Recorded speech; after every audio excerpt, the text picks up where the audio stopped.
Thanks for joining us on this busy news day. After weeks of speculation, President Trump signed an executive order to begin the process of dismantling the Department of Education. That's right. The immediate impact of this directive remains unclear, given the fully dissolving of the department requires action from Congress. The administration says the department has plainly failed our children, our teachers, and our families, and that is why it needs to be removed.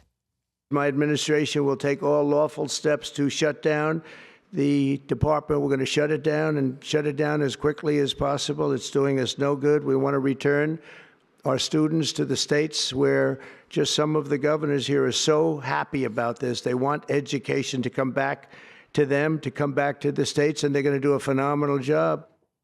There were several governors in the room there that the president was speaking to at that address. It's important to note as well that the Trump administration has been clear that core competencies of the department, like funds for programs that help students with disabilities, protect civil rights, and so forth, are not going away, that they will be moved and then managed by different federal agencies.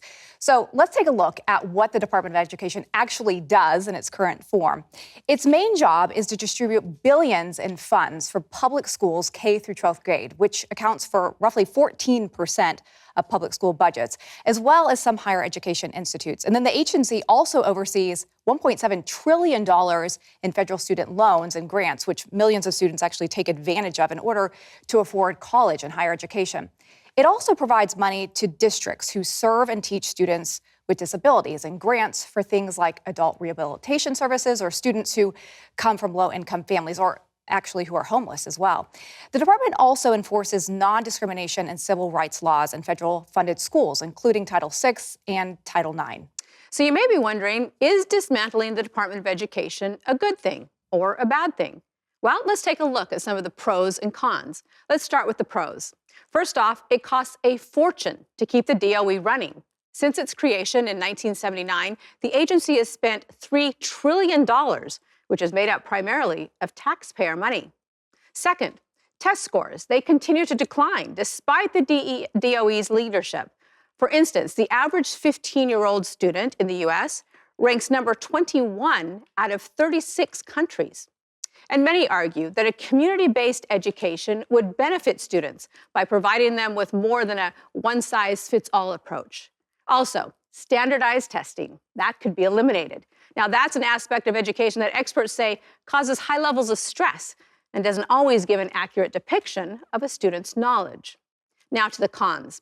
Without the DOE, there is no potential for oversight, so each state would be tasked with creating their own standards. So we'll have 50 different sets of rules. Now, that may make things complicated when, say, a family moves from one state to another and their child is thrust into a completely different set of rules and expectations.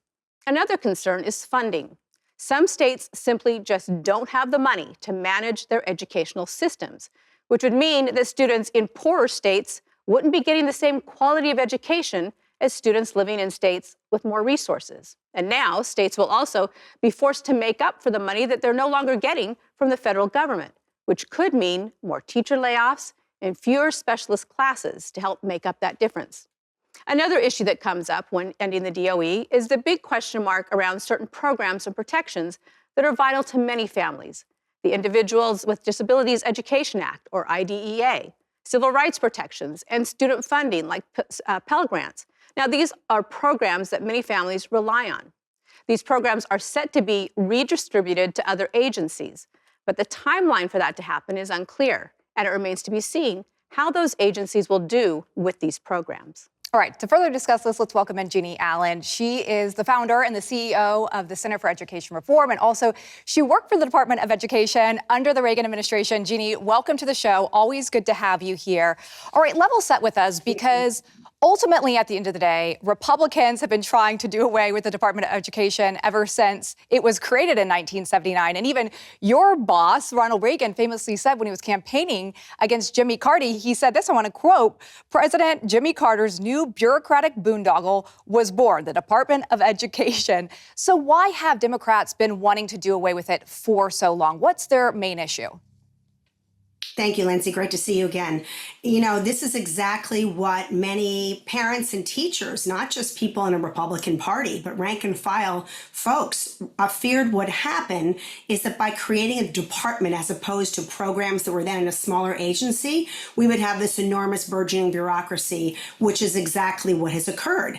And you know, you mentioned that 14% of state budgets, roughly 14%, are federal funds, but it's less than 10 cents on the dollar that actually goes to the states from the federal government. Yet some report that it's as much as 50 to 60% of the rules and regulations that it establishes. Okay, so the administration is saying right now that ultimately some of these things that Lonnie and I mentioned, they're not going away. Don't worry about it. They're actually just going to be moved under different agencies like the Department of Treasury or the Department of Commerce.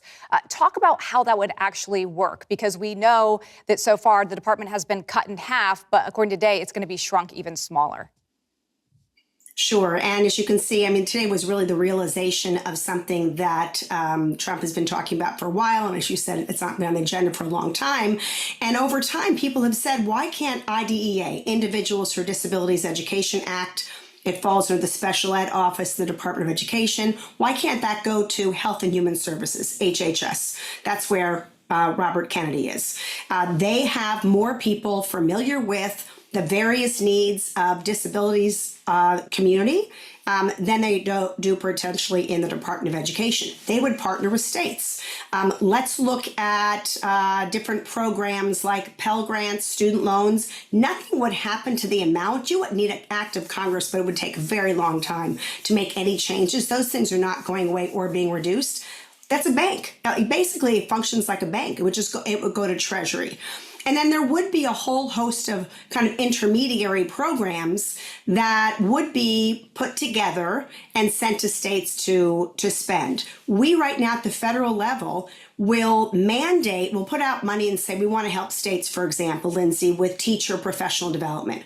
Sounds good, right? Except for rather than saying, let's give it to Florida, let's give it to Texas to figure out how to spend it, it comes with all these strings and rules. And by the time it gets to people down at the local level, we have tens of bureaucrats in between them, and good people, but they were hired to do a job, and very little money to actually spend and lots of rules how to spend it.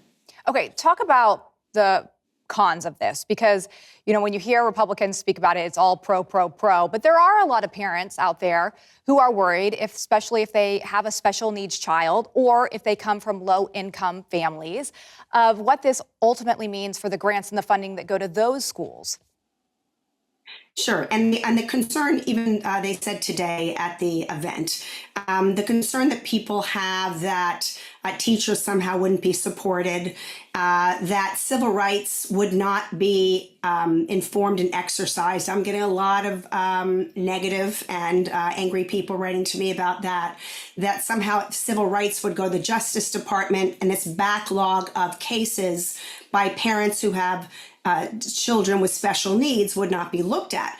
But here's the dilemma, Lindsay. While it's understandable, and one big con, of course, is we don't know how to do this yet, right? I'd say that's really the only major con, is we're not quite sure how to do it, how it would evolve, where it would go. You know, does California end up having different standards to North Carolina? They already do. Efforts to try to standardize those at one point in time were pretty much met with on deaf ears and rebelled at by rank and file educators. But somehow, some way, they're all relatively consistent because the states do share. And so what you have is great state leaders, great educators, and people left to their own devices to be innovative, just kind of like SpaceX was left to be innovative when the strings were taken off of it, will do things that align with common sense principles and great outcomes. All right, so the unclear of blazing a new trail here. We'll have to check back in with you as this continues to evolve. Jeanne Allen, always appreciate your perspective. Thanks for being with us.